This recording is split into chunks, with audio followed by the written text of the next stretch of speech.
আজিম news TV দর্শক বৃন্দ, আজ আমি আপনাদের সামনে তুলে ধরব একজন অমর গায়কের জীবন কাহিনী। বন্ধুরা, ভিডিওটি যদি আপনাদের ভালো লেগে থাকে তাহলে নিশ্চয়ই একটা লাইক, কমেন্ট, শেয়ার করে পাশে থাকবেন। তিনি হলেন উদিত নারায়ণ। তার কণ্ঠে লুকিয়ে আছে ভালোবাসা, আশা এবং অসাধারণ সুর। 90 বলিউডে তার আবির্ভাব যেন এক সোনালী যুগের সূচনা করেছিল।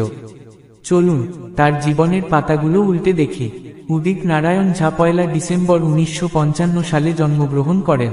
তার জন্মস্থান নিয়ে কিছু বিভ্রান্তি আছে। কেউ বলেন নেপালের সাপ্তরি জেলার ভরদাহ গ্রামে, আবার কেউ বিহারের সুপৌল জেলার বাইসি গ্রামে। তবে তিনি নিজে বলেছেন তার শিকড় বিহারের সঙ্গে যুক্ত এবং তিনি ভারতীয় নাগরিক। এক মৈথিলি ব্রাহ্মণ পরিবারে বড় হন তিনি, যেখানে লোকসঙ্গীতের ঐতিহ্য ছিল বাড়ির অংশ। বাবা হরেকৃষ্ণ ঝা এবং মা মীনাক্ষী ঝা ছিলেন তার প্রথম গুরু।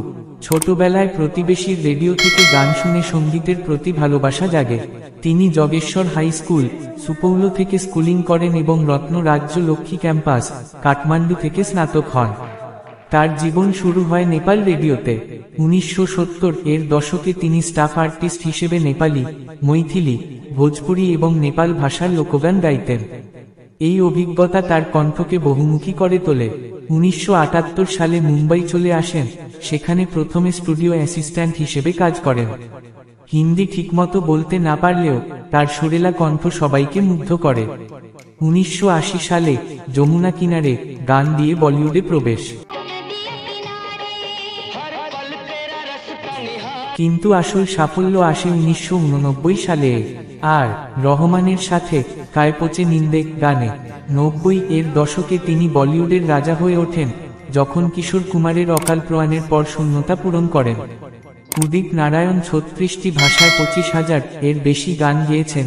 হিন্দি, তেলুগু, কন্নড়, তামিল, বাংলা, ওড়িয়া, ভোজপুরি, নেপালি, মালয়ালম, অসমিয়া, মৈথিলি সহ। বলিউডে তার হিট গানগুলো যেমন পেহলা নাশা, पहला नशा, पहला खुमार, মিতুয়া ও মিতুয়া।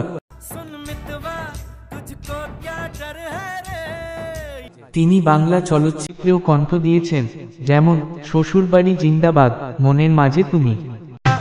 না পাপা শোনো এখনই যেও না, গন গন।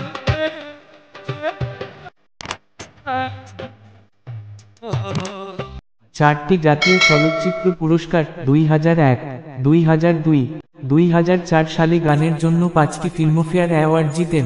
2009 সালে পদ্মশ্রী এবং 2016 সালে পদ্মভূষণ।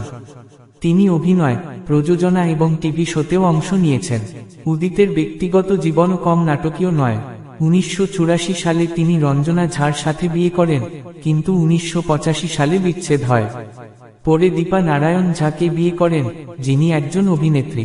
তাদের একমাত্র সন্তান অদিত্য নারায়ণ, যিনি আজকালকার জনপ্রিয় গায়ক এবং অভিনেতা।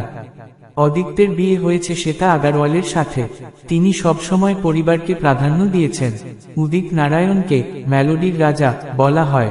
তার গানগুলো শুধু বলিউড নয়, ভারতীয় সঙ্গীতের অংশ হয়ে গেছে। 69 বছর বয়সে তিনি এখনো সক্রিয়, নতুন প্রজন্মকে অনুপ্রাণিত করছেন। তার যাত্রা আমাদের শেখায়, স্বপ্ন দেখলে গ্রামের ছেলে হলেও আন্তর্জাতিক তারকা হওয়া সম্ভব। দর্শক বৃন্দ, উদিত নারায়ণের এই জীবন কাহিনী যদি ভালো লেগে থাকে নিশ্চয়ই কমেন্ট বক্সে লিখে জানাবেন। ভালো থাকুন, সুস্থ থাকুন আর দেখতে থাকুন আজিম নিউজ টিভি। সম্পূর্ণ ভিডিওটি দেখার জন্য আপনাদের ধন্যবাদ।